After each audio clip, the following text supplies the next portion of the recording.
at some point you got to draw the line and you got to know your worth, and you can't take every free job. You can't do every project and not make any money. But like, I try to say yes to most things because I mean, I have to really, it's hard for me to say no to stuff because even the dumbest like thing that I was like, oh, this is like a student film that I don't like, I've gotten crazy gifts from stuff like that. Wow. Or randomly that student started working for this person who then was casting this. And 10 years later, they hit me up and they're like, dude, I don't know if you remember me. You were in my student film. Wow.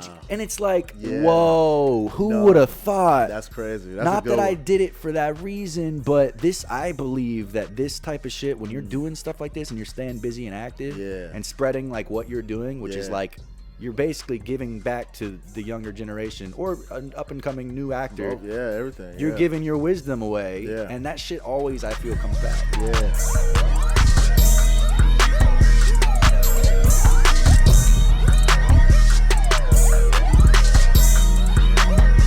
What up, y'all? Welcome back to another episode of Givin Game the Podcast. I'm your host, Rickey! And today's guest, we got another special one, y'all. My next guest, you've probably seen him in The Walking Dead, World Beyond, General Hospital, Paramount Plus's Last 3 Days, and SWAT. Ladies and gentlemen, Mr. Robert Palmer Watkins. Wow, that was quite the intro. Thank you, man. Thank you. God.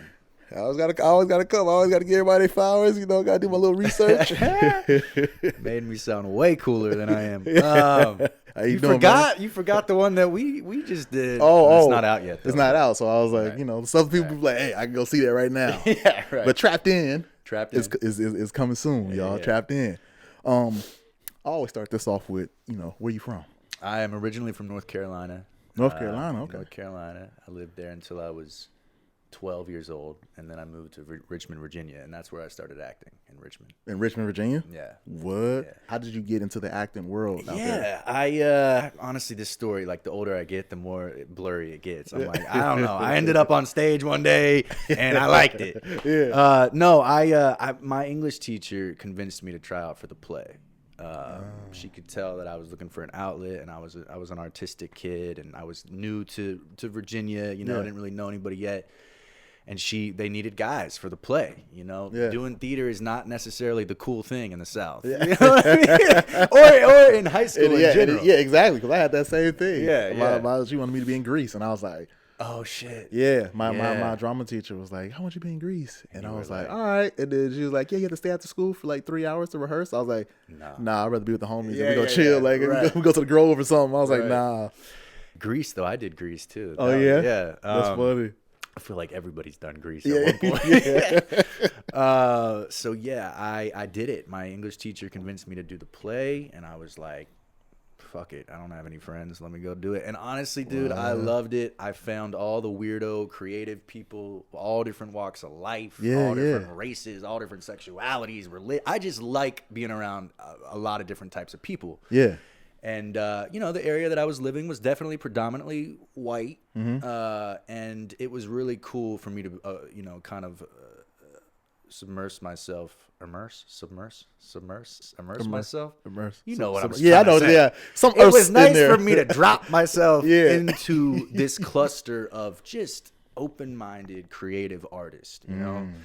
And I don't know, man. I mean, I was a tiny little part in the first play that I did. I had like a few lines, but there was something about being on stage and knowing, almost like a sport. Like, you know, I mean, I know people don't think of theater that way, but you're literally, I mean, you're only as strong as your weakest link. You know, if you fuck up there, you drop a line, you better hope your scene partner, you know, you drop the ball, you hope somebody, you know. It's like, somebody covers you, or you're going to have to cover yourself. Right. So I really liked that camaraderie, and obviously, I mean, the attention's nice too. It was like, you know, I was like, whoa, people seem to have liked my performance. That feels good. So I was hooked, man. That's when I started. That's when you caught the bug and was like, I'm doing this.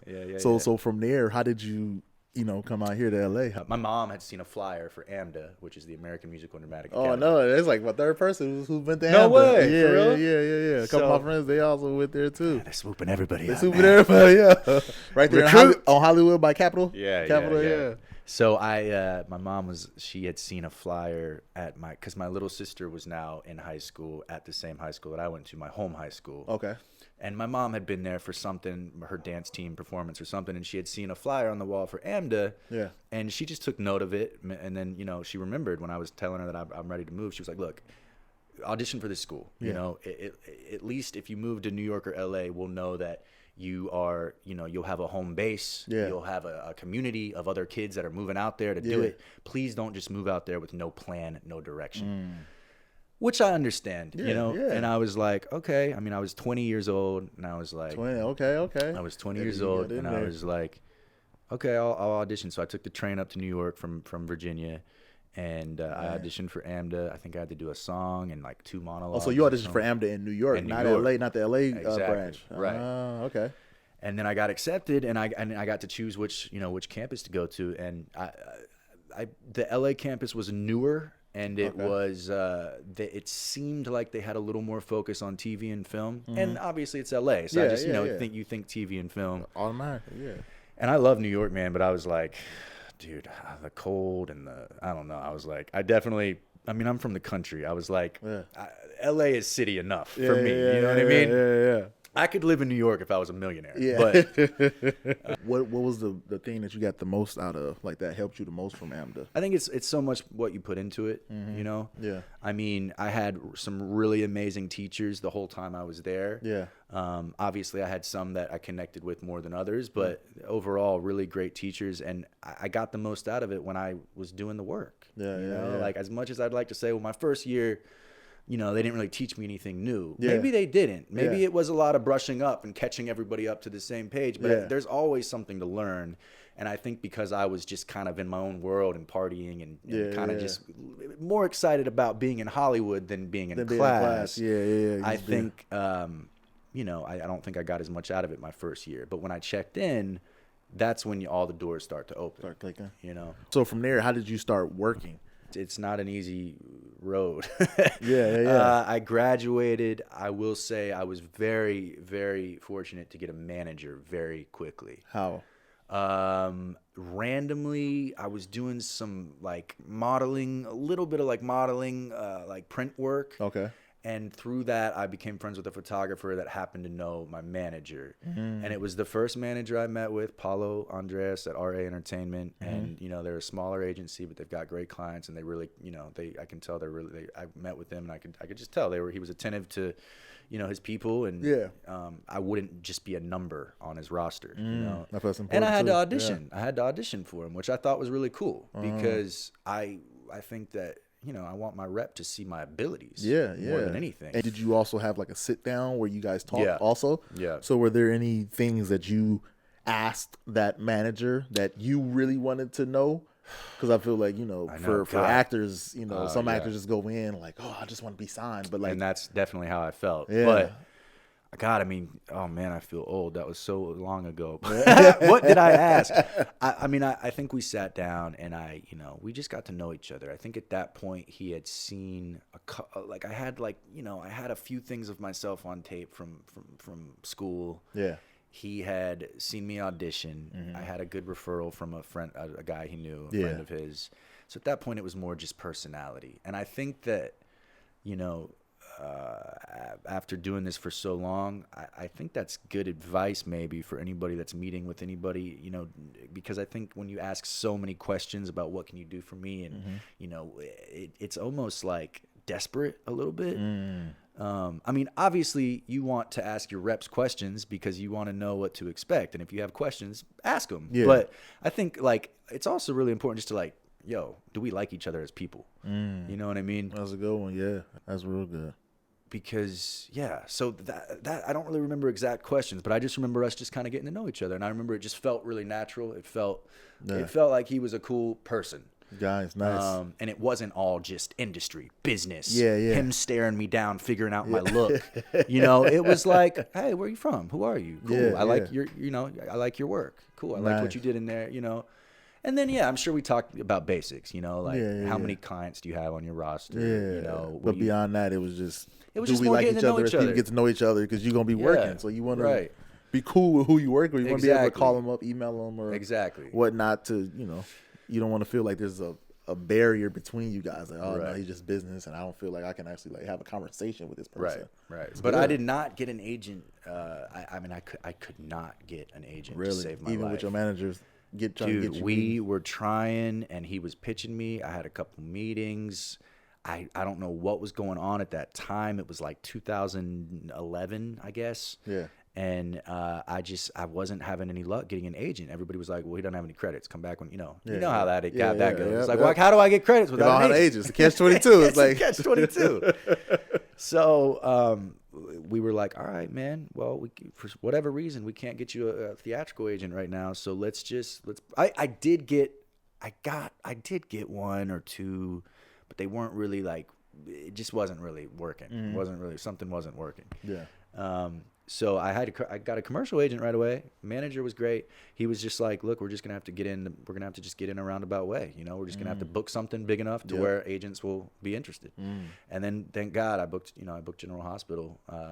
And I booked a 4-year contract on General Hospital, playing Dylan Quartermain, which was like I didn't know anything about soaps. Yeah, that's what I was about to say. Like I would get into like that world because I haven't had anybody come on, that's been on soaps, especially as long as you, because you've been doing it. Yeah. You was on it for like almost 200 episodes and whatnot. So you got that with no agent? Yeah, I got it. My manager got me an audition. I'd gone in for them a couple times. Okay. And then I found out that the casting director Mark Tessner did like a class, I guess you would call it, in Studio City. Oh, wow. And I was like, well, shit, I've been in for him a couple times. Like, maybe I should just go take that class too. Yeah. And I did, and it was great. And he remembered me, and I think that kind of built a little bit of a relationship there. It kind of reminded him of who I was, and then something else came up, and I went in for that. And then, I mean, it was like a year. They called me back in multiple times, but it was like a year from the time I went in for this role to when I booked it. So I don't know if I think that happens a lot with soaps because they're like thinking about adding a character, but then something happens or the story shifts. I mean, there's an episode every day. They're writing a lot. That's so crazy. Yeah. So I think, I don't know what happened, but either way, I got it. It just took a while. Yeah. But you took the initiative and going in and seeing that he had a class, and I was like, all right, this can maybe further my relationship with him, or just remind him and keep me on his radar. Exactly. What was your first thing on TV? Or my first thing on TV was Awkward. Okay. Awkward on MTV. Nice. Yeah. All right. Like first speaking role. Yeah. It was Awkward. How old were you? I don't remember how old I was. I was probably I was like 20, 21. Okay. 2021. Yeah. I was doing background work. I was doing it, and they had like a scene where they needed somebody to react. They needed people to react in the show. Okay. So it was like something happened in the principal's office, and they had like 3-4 students that were featured that were going to be reacting to what was happening. Okay. And I remember at that point, I'm just like, any place I can act. I just want to I just want to act. So they came to background hold, and the PA was like, okay, we need 4 people to be reactors. Da, da, da, da. And you're like, I was like, yeah, me, please. Like, because I didn't care about lines or anything. I was like, anywhere I can showcase my acting, I want to do that. So you started with TV and film, basically. Or did you do any stage stuff at all? No, I did stage because I did Meisner. I went to a 2-year conservatory. Nice. Joanne Barron, D.W. Brown studio. I did that. Okay. So I did that first. Gotcha. Before I went out and start auditioning or trying to get reps or whatnot. So, but yeah, that was like my training. But I did plays and stuff there for like a master class, and then we have to do plays. So I did tons of theater work. Meisner's great. That's awesome. Yeah, so I did that. But Awkward was the first thing I did. On TV. I remember Awkward. And I got upgraded. Because she was like, yeah, anybody want to act? And I was like, all right, yeah. And I just went and reacted. Did they give you a line? Yeah, so I reacted. The scene happened. I just did my reactions or whatever. And they cut. And then this lady comes out and was like, okay, everybody needs to watch him. He's killing it. And she's pointing at me. I'm like, what?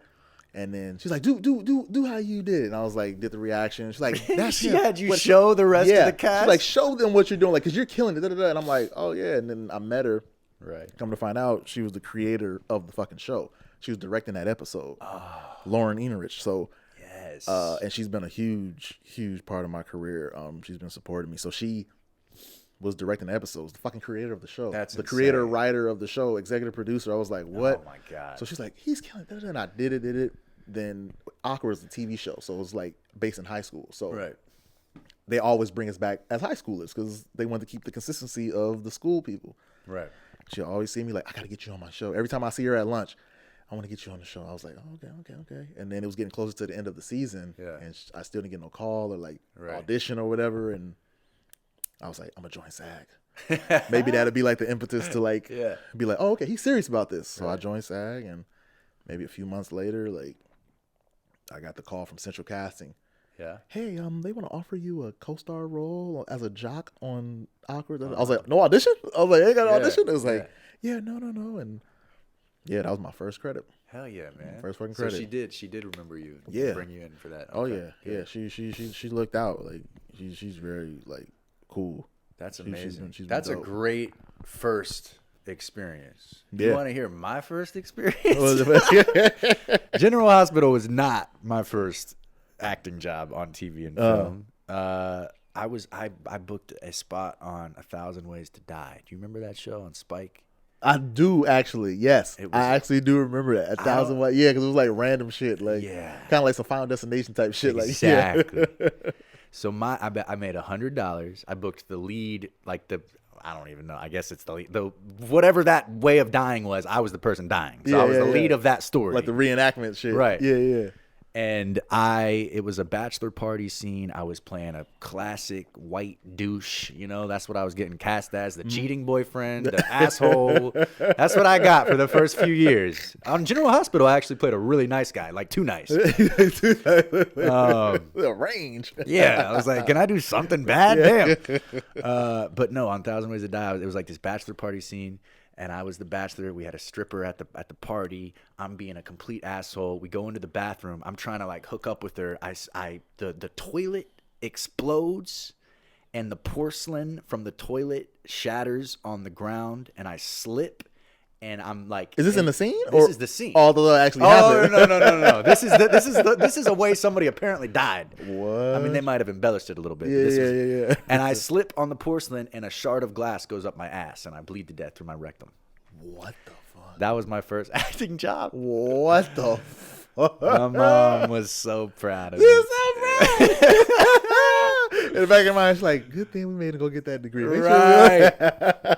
And I made $100, man. $100. So when you did General Hospital, how was that? Because I always hear like that workload is crazy, and you got to memorize hella pages. So what is that like working on a soap? Oh, especially because you've seen different sides of the business. So right. You worked on a soap, you worked on a TV show, you worked on movies. Right. So how does working on a soap differ from those? Oh man, it's a whole different ball game for sure. It's actually it's kind of like doing a sitcom. They've got all the cameras in place, which is kind of nice because you get to actually go through the whole scene. Yeah. Actually multiple scenes, like because a soap. Have you ever watched a soap? No. All the way through, no. Yeah, okay. I hadn't either until I was on. But it's a very interesting format that is kind of bizarre at first until you get used to it. But it basically like a scene will start with a couple characters, right? Mm-hmm. Then they'll go to another scene with whatever the B storyline is, or the C, and then they'll go to the C storyline. Then they'll go back to the first storyline and continue with that scene. What? So it's like let's say you've got 5 scenes, right? Of that setup, or whatever. Like they'll literally you'll do part of it, they'll go to other stuff, they'll come back, and it's like that scene's still going on. So that's like more often than not kind of how soaps go. So it's kind of weird because you'll go film all those 5 scenes like in order. So it's almost like doing a full play. Like you get to do a whole thing, and they've got all the cameras set up already, so you get to actually do it. You know what I mean? Because a film or typical primetime show, it's like you've got the wide, you've got the dirty, you've got the one, you've got the over the shoulder, you've got the close up of the wedding ring, you've got the fucking, you know what I mean? So to get to actually act fully through, all the way through, was really cool for me because I came from theater and I love that kind of like, so you gotta make it work. Transition into it, yeah. But the thing that's also terrifying about that is they're moving really, really quick, and because they're getting all their shots that they need in one take, you got to nail it in one take, you know, or you got to do it justice in one take. Really? So is that the hardest as opposed to all the other formats working on a soap? You know, I think the hardest thing for me about being on a soap was just the memorization, because they're filming 2 episodes a day, sometimes 3. You know, so you're not necessarily in every episode, but there's days where you're not working at all, and then there's days where my first week I shot 8 episodes, and I was, you know, it was my first big job on a show, and you know, the only other stuff I had done was some independent movies, some little parts on TV here and there. I had plenty of time to prep, more than enough time to prep. So you just this was like, I booked it, and within a couple days they were like, we'll see you on set, and here's your 8 scripts for the first week. And then the second week, there was another 6. And it's not like it slowed down if I just got through that first week. It's like they kept coming. And then you have to memorize all of that. It's not like you just memorize your stuff, because you're doing the whole scene. You're doing it. Yeah. You damn near have to memorize everything pretty much, huh? Yeah. I mean, I had like a panic attack, man. They called me in to pick up all the scripts, and I was like, what? How am I going to do this? How the hell am I going to do it? Memorization was never my strong suit, you know? And how is that? Like, is there like, you know, like a consequence, or is it like, what is it like? You get fucking fired if you don't know your shit. I was like, have there ever been a moment where you wasn't all, and they're like, hey man, no, Rob, you better get together? Like, there were a couple times, but everybody has them. Everybody has them. You can't. It just happens at some point. Yeah. I did. I killed it. I went in there. I somehow pulled it out of my ass and just. I memorized it all. The way they shoot too, they'll stop. You know, if they do stop between the next scene, you look at your script real quick. People on the soaps too, it's so funny. You know, you'll have your script hidden behind the pillow, behind the counter. People are, because you're moving so fast. Sometimes you just can't memorize it all. You know, hell no. And I mean, people. It'll shooting every day too. They'll say cut, and people scatter behind the vase, behind the picture. They got their pages, their script. So somehow, dude, I learned the little tricks quickly. You know, I was lucky enough to work with some amazing veterans from the soaps, and this was, you know, I feel ignorant because I felt ignorant because I didn't realize soaps have a little bit of a stigma. You know, soaps have this kind of like, you know, they can be a little over the top and a little cheesy, and stories are kind of repetitive. And, but you know, I just gained so much respect for these actors, and you know, the crew, everybody, the writers, everybody, because it's like, dude, of course it gets a little at times it gets a little over the top. They're doing an episode a day for 55 years. 55 years. Like, they got to come up with stuff so fast. They're moving so fast. That's insane. You know, so it's not the ability or the talent that's lacking. I mean, these are some amazing artists. It's just the amount of content they got to crank out so fast every damn day. That's crazy. So I picked it up, man. I picked it up quick, and that saying that the your memory, it's like a muscle. You know, I don't know what that means, but apparently it is. Because as the more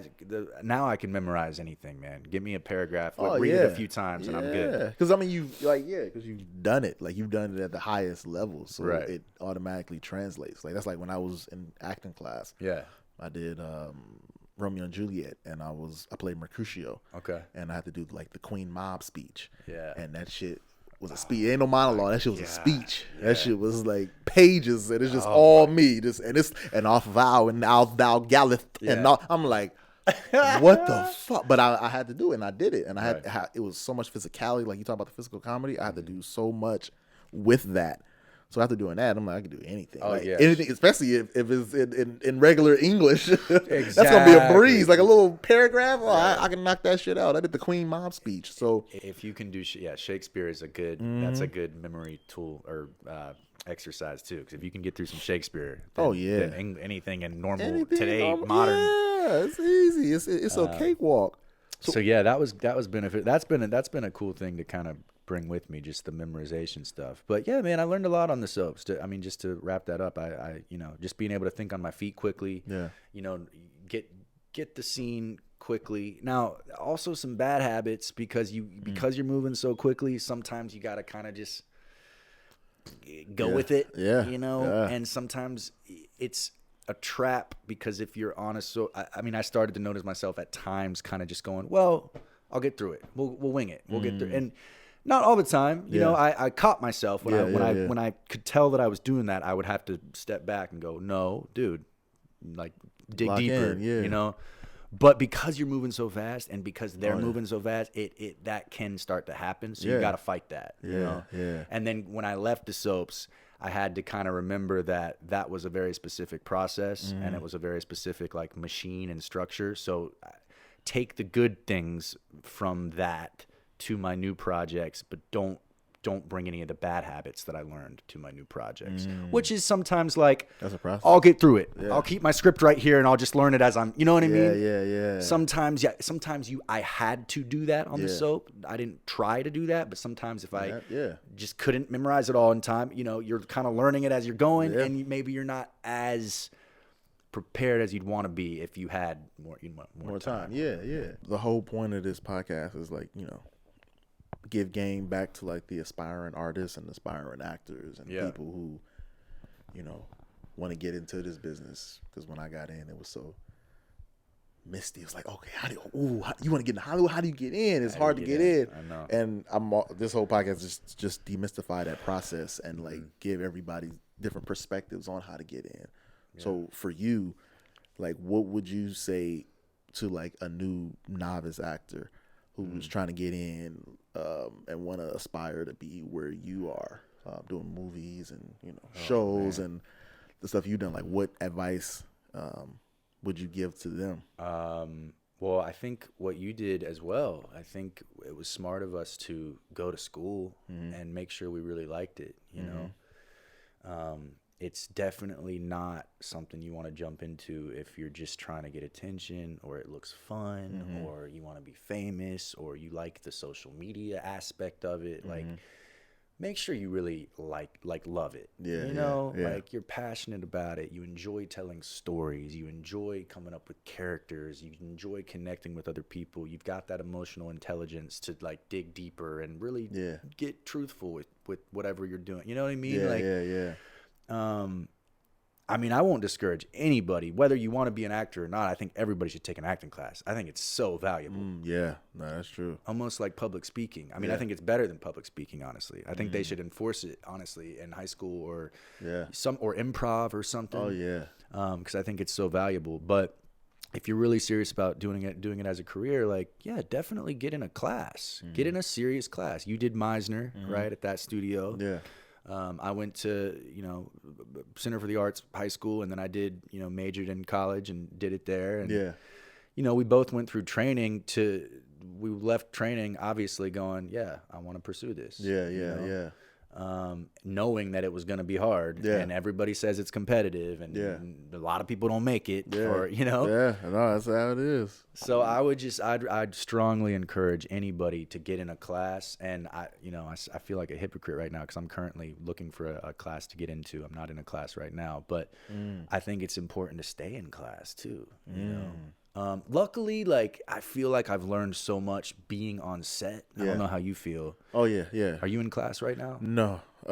It's funny because we have these different perspectives. Because some people are like, fuck acting classes. I was like, acting class. So it's that's why I love bringing different people on because everybody says different things. Okay. And, you know, some things that click with whoever's listening or watching this. It's like, there's no one process to this. Whatever is like always whatever works for you.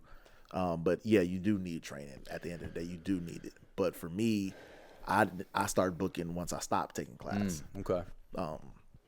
It was starting to, you know, get me in my head, and I got too cerebral with the approach to acting, and it wasn't fun anymore. That's a good point. I stopped. But yes, I got a lot of on-job training, luckily, so that helps. Well, I think the most, I didn't mean to cut you off, but I think you were gonna say what I was kind of leaning in towards too is like I've learned so much more. Like once you start getting out there and you're on set and you're in the moment and you have to like improvise or all of a sudden you got new pages coming at you or they cut your monologue and whatever it is, you learn so much more on set, you know. And I can't sit here and say I've been in class. Honestly, I haven't been in class for a couple years just because I've been working pretty consistently. So I'm really grateful that I've learned. I feel like I'm in class every time I'm on a job. But I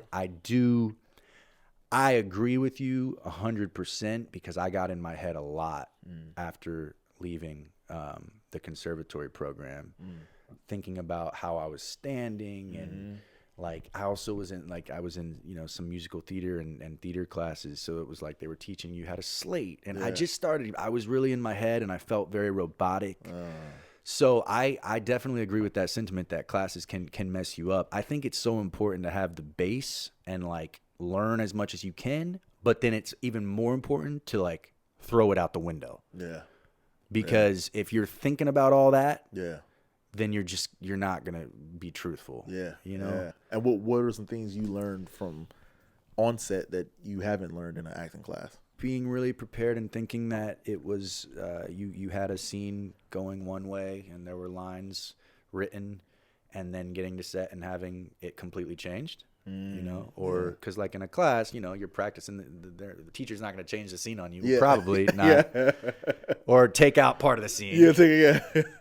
So that's been interesting. That's happened a few times where it's like, oh, okay, I'm doing a different monologue today than the one that I had prepared. I mean, just to touch on what you said, I mean, you may think there's a structure when you get to set, but then it gets like shit gets changed out of order. So like I remember I was doing Lucifer. And I did that, and it was an emotional scene, and I had to do. It was going to be on the call sheet. It was last for the day. Oh, it was last for the day, yes. And you see it. I see it. I was like, all right, cool. I got time to like drop in, prepare that, whatever. I get to set to Warner Brothers. There was a mix up with my pass on the lot, so I couldn't get on the lot. So they had to call production to get me on the lot, and then by the time we got on the lot. They were already setting up the scene, and they're rushing me to set. Like, all right, get your wardrobe. Rushing me to set. I rush to set. That emotional scene is the first scene. They said, yeah, we switched the schedule around, so you have to do that now. And there's no rehearsal. We're shooting. There's no rehearsal. They're like, all right, this is the blocking. Like, you see where you're gonna be sitting. You're gonna come in. That's it.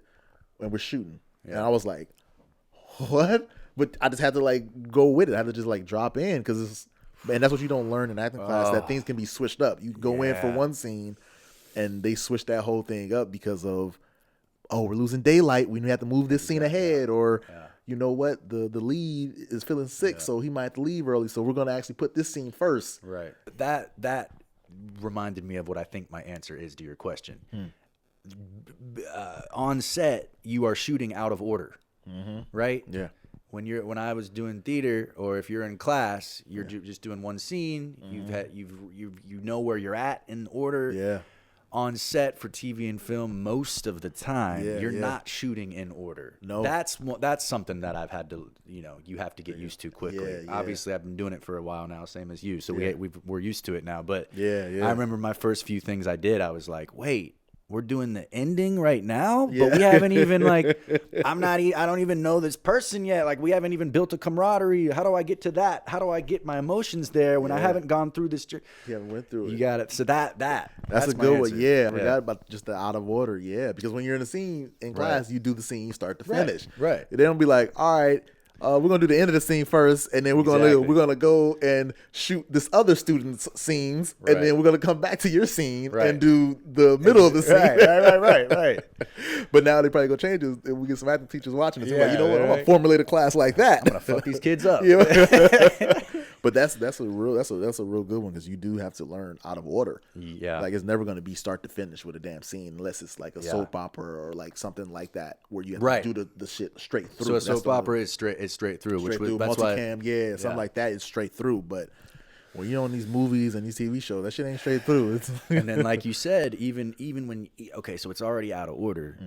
And you plan for it to be out of order, but then you go in one day and they're like your situation where they're like, okay, and it was already out of order, but now it's really out of order because we're actually gonna do that last out of order scene in the first part, and then we're gonna do that. And you're like, all right, man. And now you're juggling with the emotions of it too, especially if you gotta fucking cry or you gotta be pissed off, or you have to be at that emotional, 10, right? Where whenever at a moment's notice, you gotta be ready. Yeah. What do you feel is the worst part about the industry to you? Oh man. Oh man, I'm gonna stay positive. There's so many good things about the industry. Yeah, we're gonna get on the good things. But we gotta advise the young guns coming in. I want to give everybody full transparency. I'm gonna be straight up. It's a journey. Again, you gotta love it. I think it's really important that you love it. Make sure you're doing it for the right reasons, and make sure that, something that I've kind of realized more recently is that I've spent so much of my time so obsessed and focused on this that I, for a little bit there, kind of stopped living, and like finding other hobbies and pursuing other things. So I think it's really important that if you decide this is what you want to do, and you've already determined that you love it, it's your passion, you're in it for the long haul, do it, but don't forget to live life too. If you want to travel a little, go travel. If you want to be in a relationship, be in a relationship. I say that as I'm single, but these are things I've been thinking about. I'm in my 30s now, and I'm like, damn, I've put a lot of time into this, and I'm glad I have. It's paying off. It's worth it. But it's a sacrifice. I've given up a lot of events and moments with my family and my nieces and everybody. My family's on the East Coast. Thank God I've got beautiful, amazing friends out here, but I miss things on the East Coast all the time. So just make sure that you like do things for yourself while you're pursuing this. Don't let it totally consume you. I think that's been something that I've had to learn over the past few years. I'd always say that. It's like we imitate real life. You can't imitate real life if you don't have a life, and it's hard. Oh shit! Oh, that's my phone. Keep going. I'm cutting it off. Oh, it's my sister. Speaking of family. Speaking of family. No, answer that. Elle, I'm doing a podcast. I'm doing a podcast right now, sis. I love you. You're on it. Call me later. You're on it. Say what up. What would you like me to discuss? You can come on next week. Come on next week. This is my moment. All right, love you. Bye. That's hilarious. But that's real key. Is just you have a scene where you have to break up, but you ain't never been broken up with. Right. It's gonna be harder for you to tap into that. Right. But if you have all of these, lived in experiences, then you can tap into certain things, or what it feels like, and it's an easier transition into those things. Do you ever feel like a weirdo when you're in a moment of life that like doesn't have to do with acting, right? You're in a fight with somebody, or you're going through something emotional, and you have that thought in your head that's like, remember this feeling. That was good. That was good, man. Do you ever have that happen? Yeah, that's a good one. That's crazy, right? Yeah, that's some crazy actor shit. That's some crazy actor shit. I'd be like, damn, remember this pain? Yeah, remember this. You remember pull from this next time. This gonna get you the Oscar right here. This is it. God, man, we are fucked up. We are fucked up individuals. But all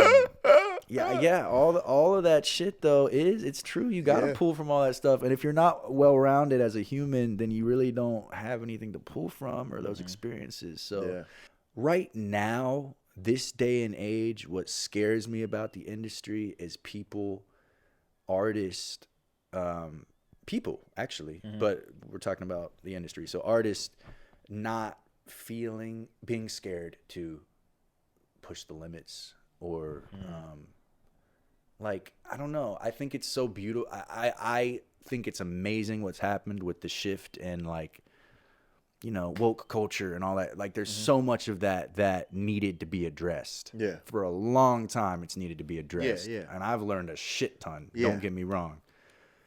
But I am a little scared that it's crippled some people from I'm really telling their art because they're scared they're going to get canceled or ridiculed or it's going to be taken the wrong way. I mean, even stand-up comedians that are, comedy is fucked. They're not able to tell a joke or, Dave Chappelle being almost taken off Netflix. And it's like, everybody's sensitive. It's great because the pendulum needed to swing a little for us to all wake up, but it's like, all right, y'all, but that's scary. That's kind of scary, I think, about the industry right now. You gotta do it. You still gotta do it. Yeah. Like the real artists do it. Yeah. Nobody's gonna cripple my art. You feel me? Like Dave Chappelle. Nobody's gonna cripple his art. Y'all can say what y'all want. I'm still gonna do what I want. And there's gonna be a fan base that's gonna support me. Right. Yeah. That's what it is. And they do. You gotta do it. Yeah, they do. It's like you just gotta be bold, but everybody's scared and everybody's like, oh no, I don't want to. Da, da, da. Yeah. So it's like, when you do your own shit or whatever, like you can't deny, even if there's haters on something, if it's good, I still think it's gonna win, like that Dave Chappelle thing, right? Oh, I think he ended up. They kept him on Netflix, right? Yeah, he's on Netflix. Yeah. But there was people in uproar over, you know. But it's like you can't deny that it's talent, it's good, it's storytelling, it's storytelling. But I mean, people don't realize that, you know. You don't. Comedians don't get up there to hurt people's feelings. They get up there because they really think that shit is funny. Right. So it's like you got to really, put into perspective like the profession they're in. Right. You feel me? It's not like it's a doctor going up there saying that shit. It's like he's literally, this is what he does. And I think art's supposed to do that. I think we're forgetting that art is supposed to sometimes make you feel a little uncomfortable. Yeah. Maybe it's supposed to make you question, damn, am I like that? Yeah. Do I do that? Yeah. Have I said something like that? But that's the good shit. That's the good art when it makes you think or makes you reflect or makes you. But if we're all worried about being safe, then I mean, how do we even break new ground? You know what I mean? Like, so I think it's coming back around though. But the past few years, it was like everybody was getting in trouble for something. Best part about the industry. Best part about the industry, I mean, stuff like this, man. I admire what you're doing so much. We were talking about this while you were setting up the show that you're working on. You know, you're creating your own stuff. You're doing this podcast. I think the best part about the industry is there's still so many people like you and me that are like just in it for the right reasons. We love the art. We love work. We love hustling. We find ways to create. And I think the best part of the industry right now is there are a lot of different ways to create. Yes. A lot of different ways, a lot of different outlets. We got all these platforms. We got all these different social media platforms. I mean, you're doing your own podcast. You've got your own equipment. And you can put it up. Nobody can tell you can't get this out there. You know. So I think this day and age, that's exciting because there, it feels like there's not as big of like a gatekeeper troll blocking you from getting in. Like the gatekeeper, they usually be like, oh, there's only one way in. If you don't book that job, now it's like, do it, man. Go film something. I just shot a pilot as well. I've been releasing music. So it's like, who knows what'll hit and what will not hit, but at least you're staying productive and active. And flexing those creative muscles and letting them go. I love that. How do you deal with rejection? With all, you've been doing it a while, so people see all the wins, but how do you deal with that rejection? There's a lot of rejection for sure.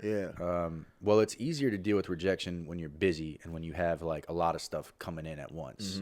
So I definitely think it's cool to stay busy, which, during the pandemic, luckily I started working on a lot of my own stuff, and I had a lot of friends that were working on their own stuff. They got me involved in stuff, and then that's kind of carried over even at post-pandemic. So that's been really good because I think when you're busy and you're productive and you've got, maybe you're working on a project and then you've got a podcast going and then you're in a class and then you're not, at least for me, I'm not so focused on booking this audition. This is the one audition I got this month. I have to book it. I need it so bad. You know what I mean? It's like it comes, you flow with it, you do it, you release it. Shit, I gotta go. I got class at 6. You know what I mean? And let it go. And that's a lot easier to do if you're busy. When I'm not busy, bro, it's like every little thing. I'm like, this has to be it. So I definitely, this month I haven't been that busy because it's December. So I'm like, yes, I want to do the podcast. Rickey, come over. But no, staying busy. And also not even just with acting stuff. Stay busy, what we were talking about before, with other hobbies. Like I just moved over to Santa Monica. I'm like, I gotta find hobbies over here. That don't have to do with acting. Like fill your mind with other shit. Because this becomes a lot. And it can consume you fully. And it kind of has to, because if you're gonna make it, it kind of has to consume you. So how do you let it consume you, but also like keep your sanity? And that's what I'm trying to figure out. So it's all going struggle, man.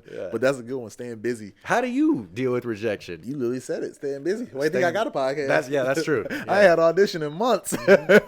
But I'm at a place now where I don't really care. Right.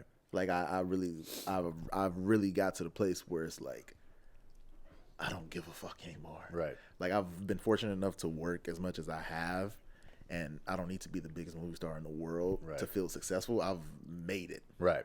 Like, from where I'm from, I made it. Hell like, yeah. it's done. Right. So my thing now is creating opportunities for other people. Right. That's like what I'm falling in love with. The process. Hell yeah. The producing my own shit, the writing my own shit, the putting other people on. Yeah. That's what I'm falling in love with. So building my empire is what helps me. Like, I don't really care. Like, when we was talking earlier off camera about like auditions, I didn't realize it's been months. I don't really care. Right. That's a beautiful place to be in. I don't really, you feel me? I don't really care. I'm like, oh yeah, it has been months, but I've been doing this podcast to what you were saying is like, I've been staying busy. Right. Like, and I'm not getting paid for this shit. Right. But I don't realize that until my bills coming. I'm like, oh yeah, I got to figure out how to make some bread. But I know, but when you're doing this, it keeps me like going. My creative shit is going, and I know like if I keep going, then maybe eventually I will be able to monetize off this shit. And this always, what I've learned anyways, this will always lead to some type of pay.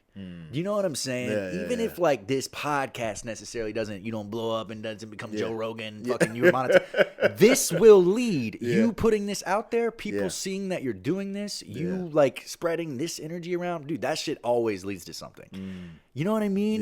That's advice too I think we could give to people trying to get into business. Like, at some point you got to draw the line and you got to know your worth, and you can't take every free job. You can't do every project and not make any money. But like, I try to say yes to most things because I mean, I have to really, it's hard for me to say no to stuff because even the dumbest like thing that I was like, oh, this is like a student film that I don't like, I've gotten crazy gifts from stuff like that. Wow. Or randomly that student started working for this person who then was casting this. And 10 years later, they hit me up and they're like, dude, I don't know if you remember me. You were in my student film. Wow. And it's like, whoa, who would have thought? That's crazy. That's Not that I did it for that reason, but I believe that this type of shit, when you're doing stuff like this and you're staying busy and active and spreading like what you're doing, which is like, you're basically giving back to the younger generation or an up and coming new actor.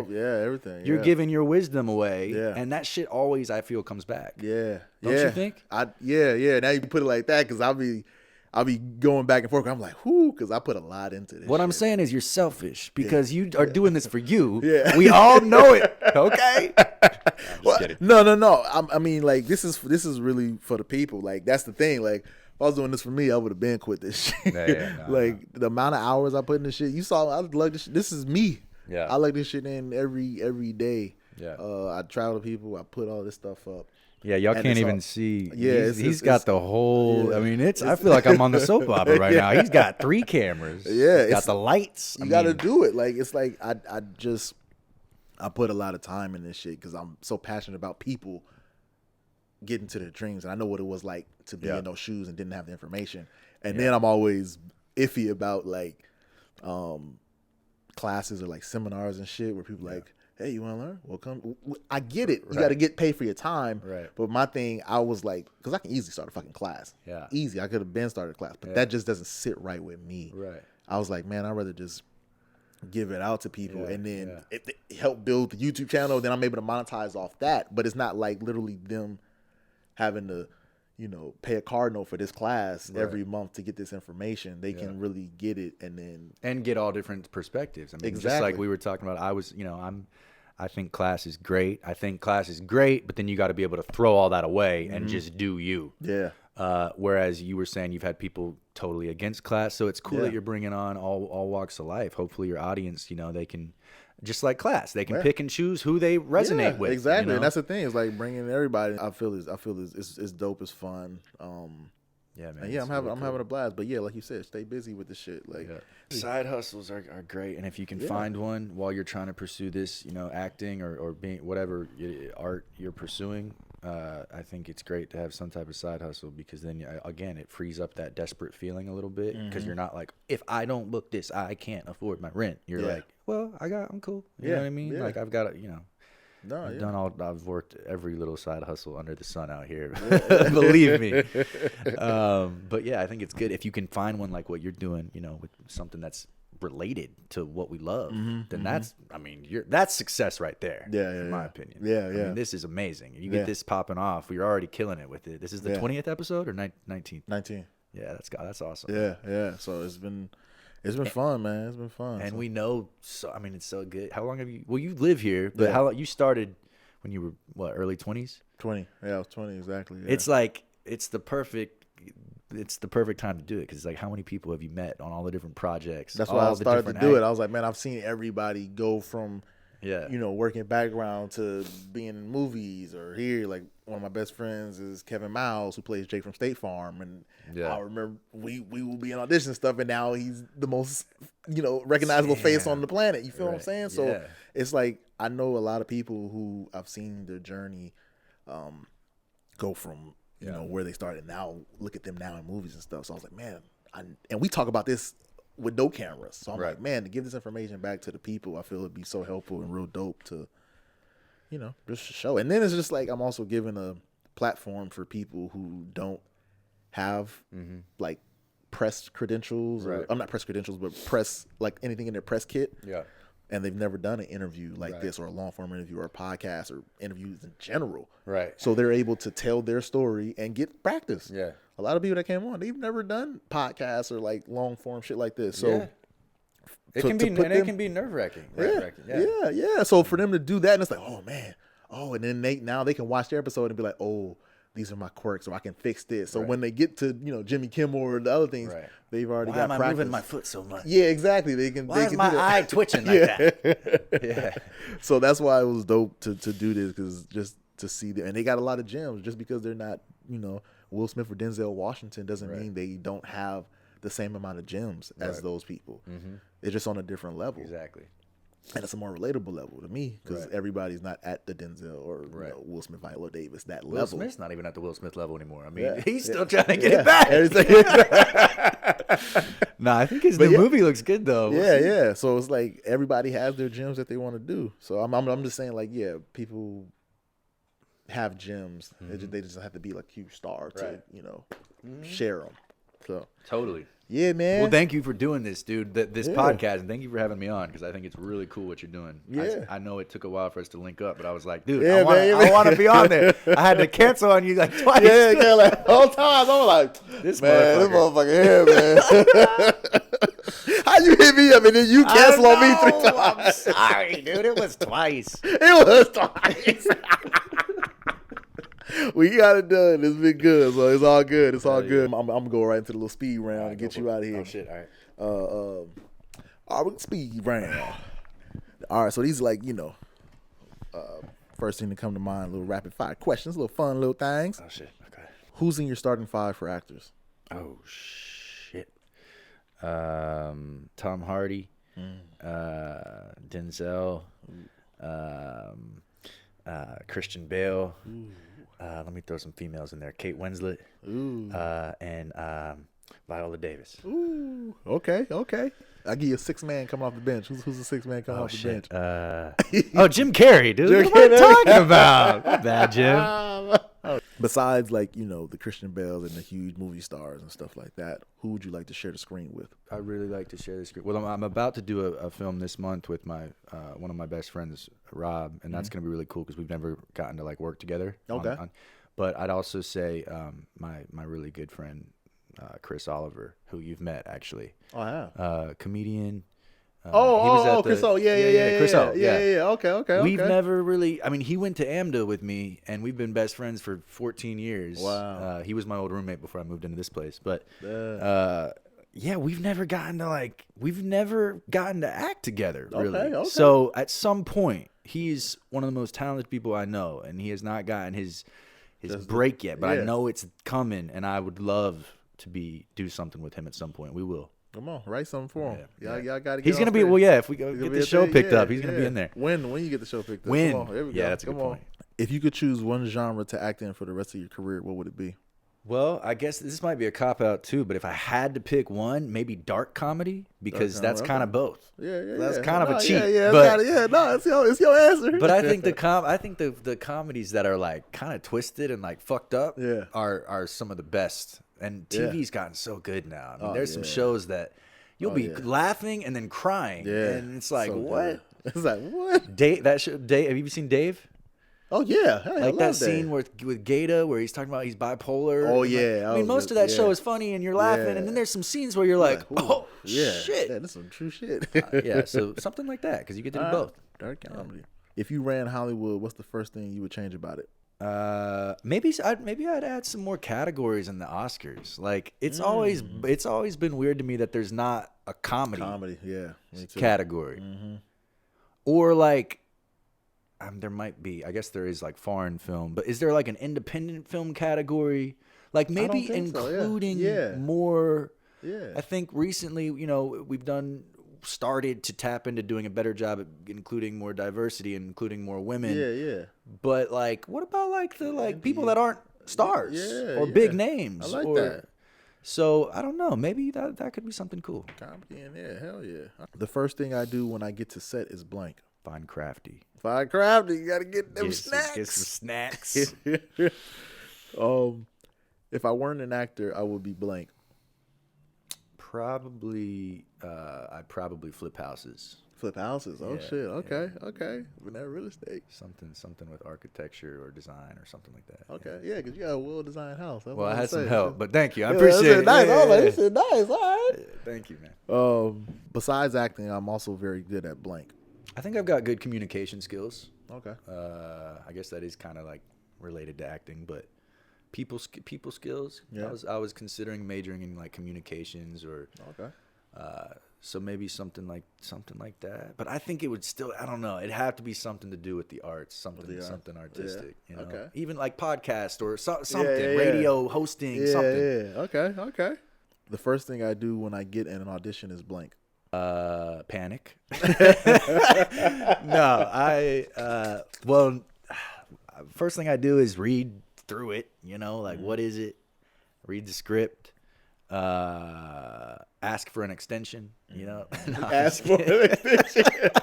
It's due tomorrow. I have dinner plans. Whatever tonight. time they gave me, I'm gonna need more than that. I'm gonna need more time. Man, these deadlines have gotten crazy. Yeah. Here's 5 scenes. We need it by 9 a.m. Yeah. Okay.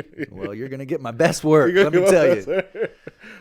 That's something I would change. We need more time, man. I don't know if you've experienced this, but I feel like lately, I mean, I do enjoy this. This is a whole other thing. No, go ahead. If you got a gym, I'm gonna let you get your gym out. I do now like the self-tape process because I've learned to love it. I can do it on my own time. I can get a friend to do it with me. I can do multiple takes. I've learned to accept it and like that. However, if that's gonna stick around, give us enough time with the material. Yeah. You got to factor in that not just the material, but just to getting somebody to help you with it and to get a camera or whatever. Yeah, find a reader.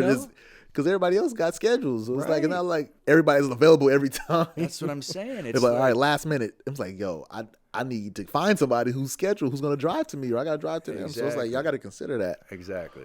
That was off topic. What was the thing? The first thing I do when I get an audition. Oh, like prep wise or just whatever you take from it, man. I guess read through it. Confirm. Or go no. I'm not doing this. But usually confirm. And ask for an extension.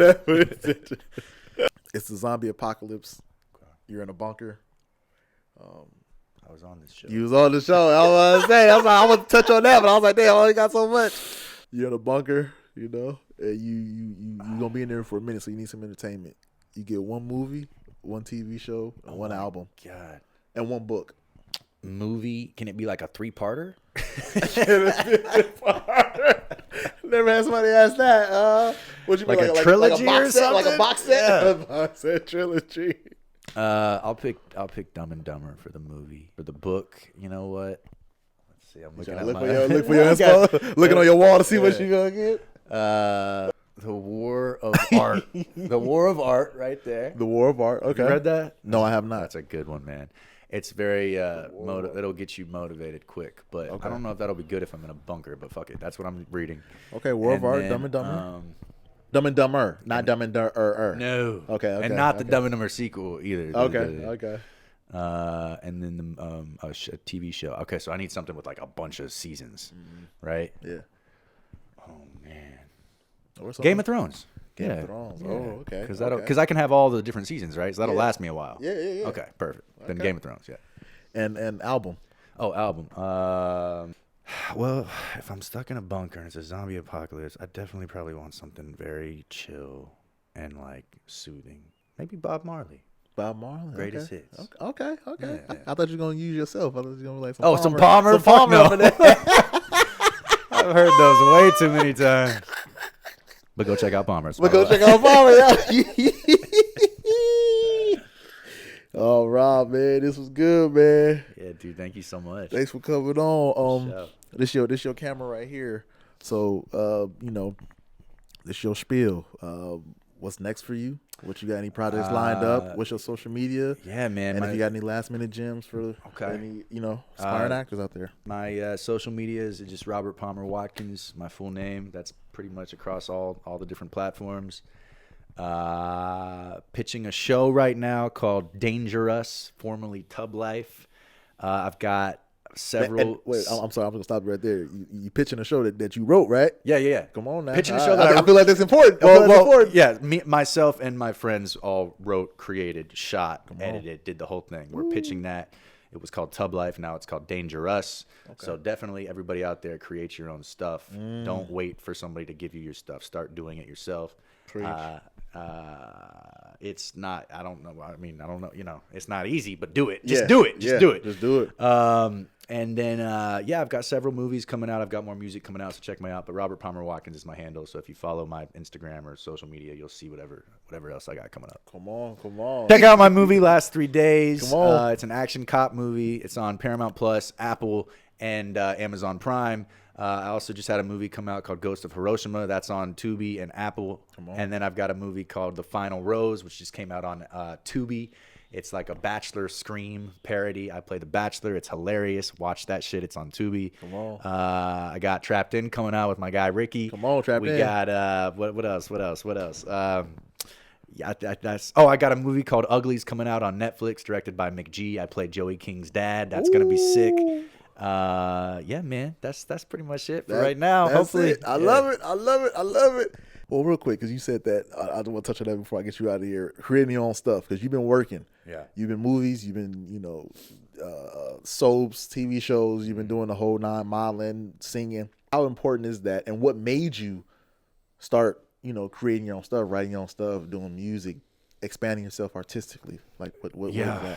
I've always loved doing it all. Like I said earlier, I started as a visual artist, and I've always loved music, and I've always wanted to do it all. Like I just kind of, I knew that acting was probably my best bet to get in, but I always planned on branching out. I mean, I still want to do more. I love hosting. I love podcast type stuff. I love, so that was always kind of the plan. And I guess once I got on, you started getting some acting work and started building a little bit of a social media following. I started doing some music covers and people were responding to it. So I was like, I think social media can be a really good thing to use as a platform if you're doing it, if you're doing it in the right ways. Yeah. So I just kind of went with it. Nice. And, I think that answered your question. Yeah. Okay. And then how do you writing your own stuff? Because I mean, some people be, with the success you've had, some people be content. Like, I'm a working actor, I'm cool, but you decided to write your own thing and put your money up and produce it and edit it. So what? Yeah. Pushed you to that? I think, as much as I'd love to sit here and say I'm just working back to back to back, booking back to back, I'm not. That's until you're like an A-lister. That shit, you got to keep fighting and auditioning, and and there's plenty of downtime in between the jobs I book. There's plenty of jobs that I don't book, and I'm not out here to just sit around. I want to, I like to stay busy, and I think creating your own stuff, go grab the opportunity rather than waiting for it to come to you, and it's easier said than done. Like, there's times where I fuck up and I slack and I'm feeling lazy, but you got to try to get back on the horse and fight for it and start your own things. And whether those things blow up or not, put that energy, that momentum, I promise every time that I get busy with projects and starting something and doing something, something comes up. I book something, you're in the flow. You're man. in the flow of it. You know, that audition comes in and you're not overthinking it because you're already fulfilled. You all in that sauce. You your sauce, baby. Yeah. So that's important. So that's why I started doing all my my music and then the pandemic hit. Yeah. And we were all bored. There were no auditions coming in. Well, there were a few, but not a ton. Yeah. And so we were like, let's write our own thing. I love it. Out of boredom and necessity, what really is kind of why I started. Thank y'all for checking out another episode of Givin Game the podcast with my guy Robert Palmer Watkins. He came through and dropped some gems today. Hope y'all picked them bad boys up and put them to use. All my listeners out there on Apple Podcasts, Spotify, wherever you're hearing this, if you liked what you heard, please subscribe. Please follow the station. All my subscribers out here on YouTube, hey man, you know what it is. Hit that like, comment, subscribe. We got more guests with so much more game to come. So I'll see y'all next week with a new guest with some new game. We out. Yeah. Yeah. Knocked it out. Hell yeah, man. Woo. Thank you so much.